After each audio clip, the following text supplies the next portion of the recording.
Coco Gauff has never lost to Muchova. And every time they've played, we've watched them most of those times and we think, oh, this is going to be good. It's never good, unfortunately. 15-30. Muchova serves. The back of Gauff. Muchova's slice is a drop shot. Gauff gets it with a lob. And Muchova's going to need a forehand on the run, but Gauff volleys it away. Muchova gets there with a lob of her own. Now Coco with a forehand is a cross-court winner. That is a hell of a rally. What a rally by Coco Gauff. Good hustle. And then the forehand whip cross-court on the running lob to bring up break point as well. 15-40. That's a Coco Gauff special. What a shot. How did she hook it cross-court with her back to the net almost? Crazy shot. And she raises a fist too. She's like, yep. She knew how good that was. All right, serve and volley from Muchova. Lob goes up by Gauff. Muchova smash. Gauff gets back with a backhand pass. Muchova in the net. Gauff breaks. 2-love. The reason why this is a bad matchup for Muchova is because of what Gauff just did in those last two rallies. Muchova, she can play those serve, volley, net point. She got every shot. But when Gauff just makes her play an extra shot, that's where Muchova goes down in this matchup. Like, Muchova can play all these shots, but Gauff can respond every single time. 4-0, Alcaraz holds. So that's what makes this match so interesting and why it's so one-sided. When Muchova can beat Swiatek, she can beat Sabalenka, she can beat the best of the best, but Coco, she can't figure it out.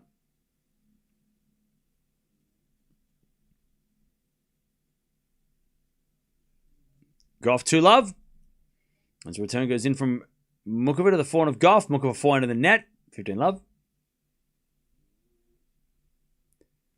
4-4 here. Alcaraz levels in the third.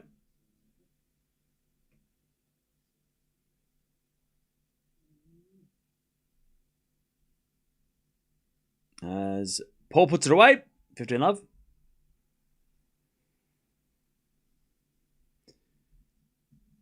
Love for Coco as well as she hits it forehand to the backhand of Muchova. Muchova hits it long. 30-love.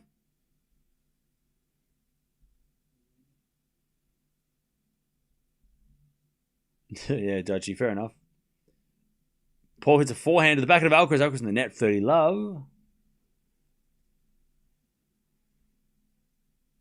30-love for the Americans on both courts. Gauff for the serve. Into the forehand of Muchova, but it's a fault. Second serve.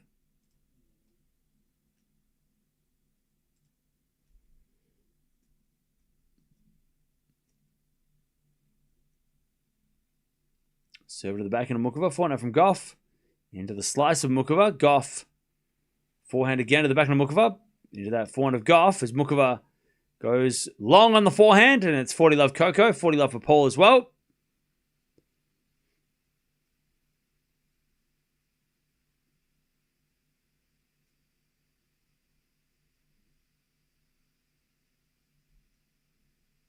Oh, 40-love Paul.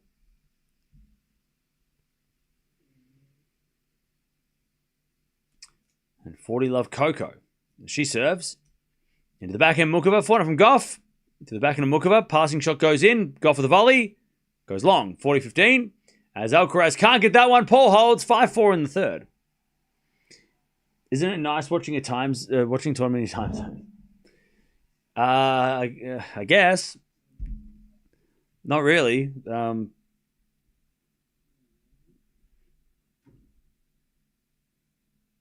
mean, you would think so.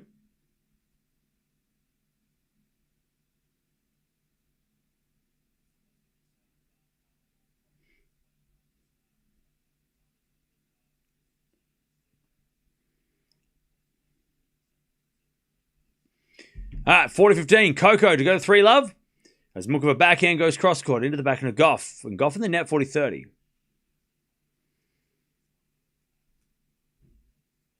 40-30.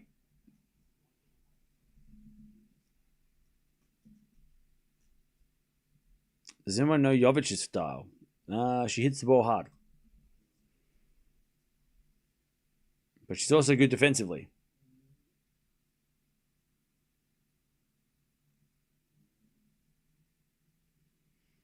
All right. 40-30 as Gauff serves an ace down the tee. Gauff style, tennis. Jovic, what does she play like? Tennis. Ooh. All right. Gotcha. 3-love. For Coco.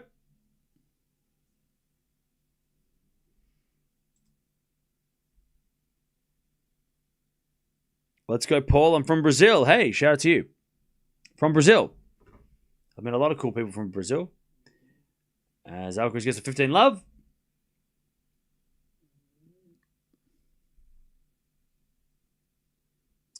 $15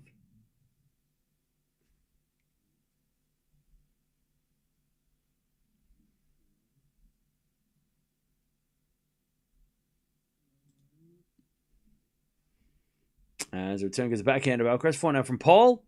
Into the front of Alcaraz. Paul forehand down the line. Alcaraz backhand cross court off the tape. Paul hits a backhand into the backhand of Alcaraz, who goes in the line of the front of Paul. Alcaraz forehand.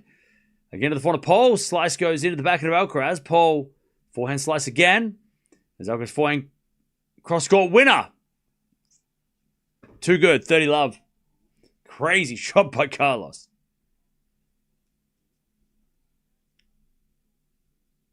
$30. Can wider sports even exist for our entertainment?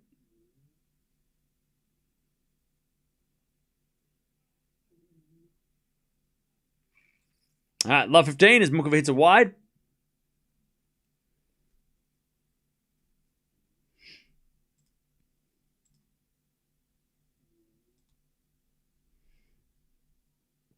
As Alcaraz gets a 40-love.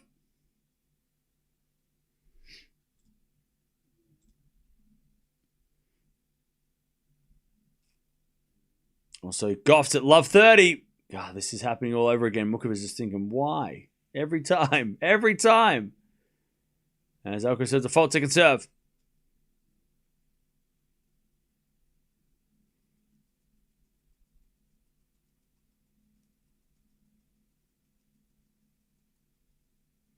As we have a drop shot from Alcaraz, Paul gets it back. But Alcaraz volleys it away. 5-all. 5-all as Coco hits a lovely pass. Love 40 for a double break.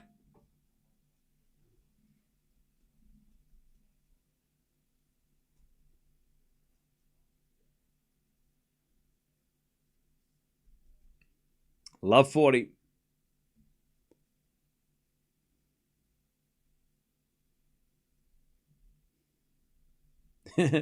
Yeah, sports were created to distract the masses.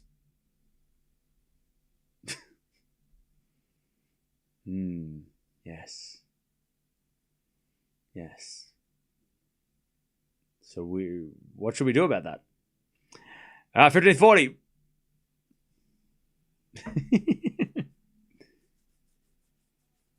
I do find it amusing hearing people like this. It is fun. Yes. What should we do?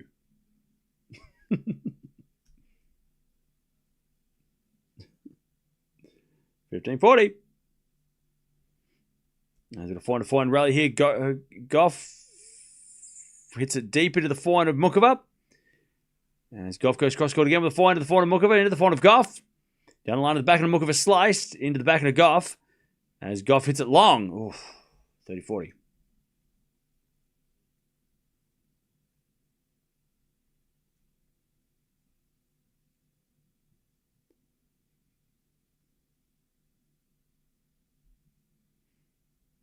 All right, 15-all here as Paul tries to stay in front.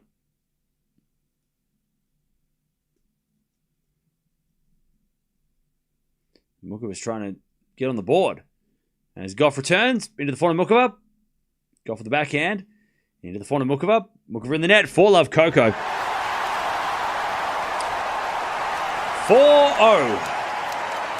As Alcaraz backhand cross court. Paul gets it.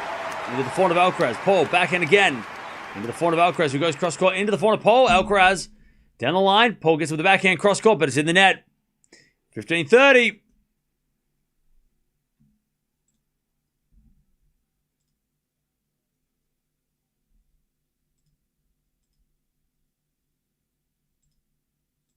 All right, 15-30. Alcaraz wants to get out of here. 15-30.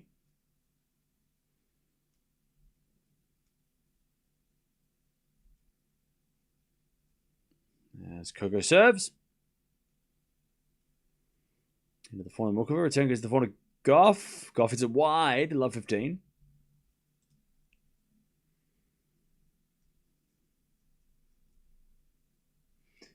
Paul serves in the forehand of Alcaraz as Paul into the forehand again of Alcaraz to the forehand of Paul. He goes down the middle and long, and it's 15-40.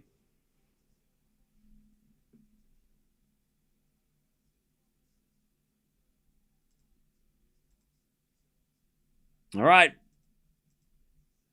Break points for Alcaraz to get the break and serve the match.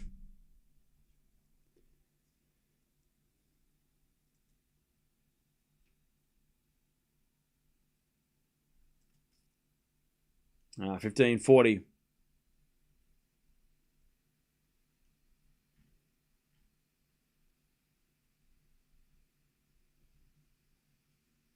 As we get a let.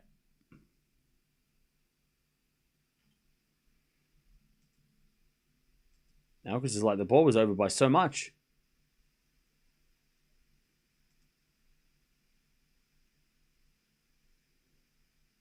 Alcaraz is like the ball was over by this much.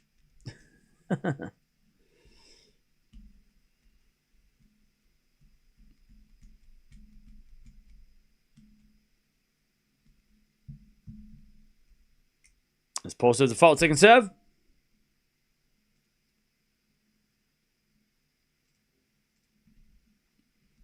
Serving the forehand of Alcaraz. Return goes to the forehand of Paul. Paul off the tape. Goes long. Alcaraz is going to serve this match. 6-5 in the third. And it's another almost match, isn't it? For Tommy Paul. Almost gets the first set. Almost makes this a match. It's just... So many of these Paul Alcaraz matches have been like that lately. You know? If he had won this, if he had done that, if he hadn't gotten broken, if he had the, you know,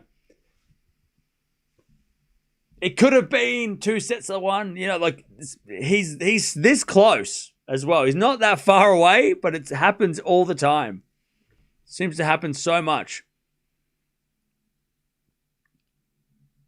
Like it just has, like it's just, oh man, like first set, he gets that first set, he serve, then Alcaraz is serving to stay in the set to avoid a 2 sets to 1 lose deficit, you know. But this,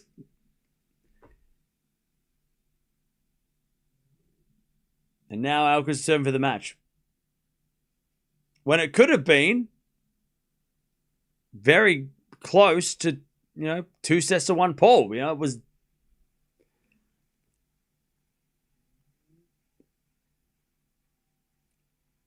But again, we've said that in so many of these matchups between these two guys in recent times. I'll tell you though, for Alcaraz to win this in straight sets, the way, like he's been pushed to a different level today, so that's good. Not that he's needed to be pushed, but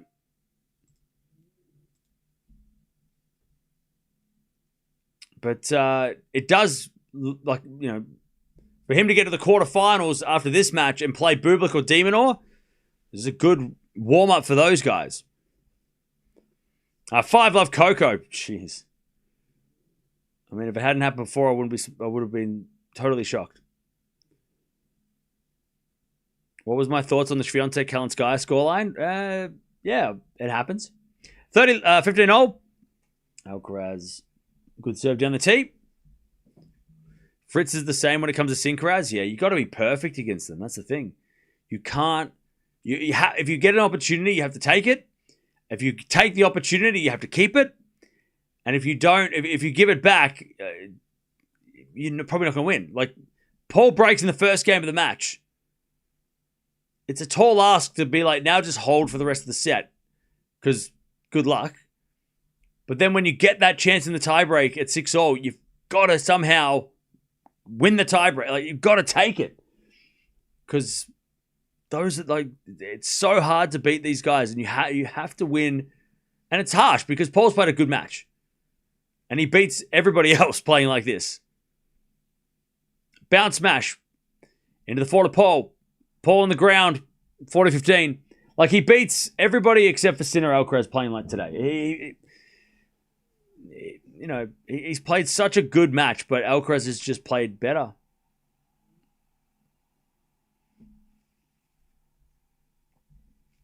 $40-15. Same thing when Paul played Djokovic.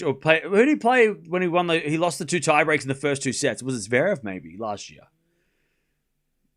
Did he play Zverev last year? I can't remember. Anyways, 40-15. Good serve. Alcaraz wins. He gets through the first test of the tournament. He fights through. And another good performance by Paul against Alcaraz, but good doesn't get you the win, unfortunately. But I tell you, Alcaraz, he was pushed. He answered correctly. And now he's ready for the next week. I tell you, if we're rating Alcaraz versus Sinner, who's been looking better? Carlos wins. So far. Alcaraz nearly running into a... Was he doing a dance? What's he doing? All right. Coco trying to bagel, 15-30.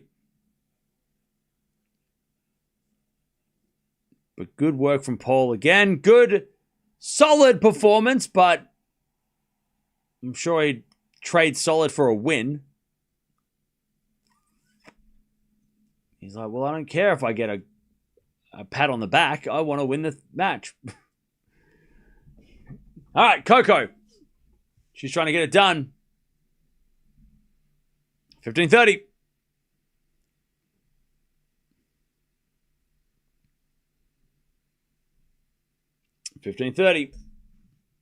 As Mukova serves. Into the front of Gauff. Return goes out. 30-0. We're going to merge the streams in a second. So if you want to jump over, continue watching Coco versus Mukova. Then we've got Medvedev Tien. So jump on over here. Too close yet too far. Yeah, man. Like I said, wins that first set. And then he has a chance to win the third. I mean, that was legit. As Mukova gets a backhand, up goes a lob by Gauff. Mukova smash. Winner. 40-30.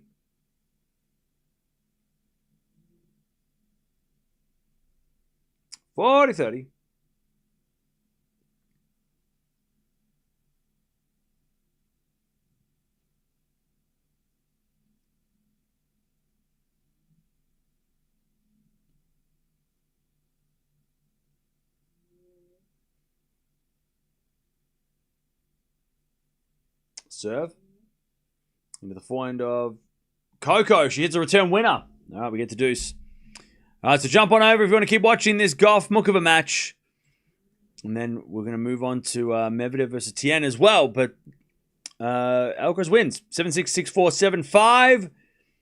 And he is into the quarterfinals. First player into the quarterfinals on the men's side. He'll take on the winner of tonight's match between Bublik and Demonor. We will be watching that in a few hours.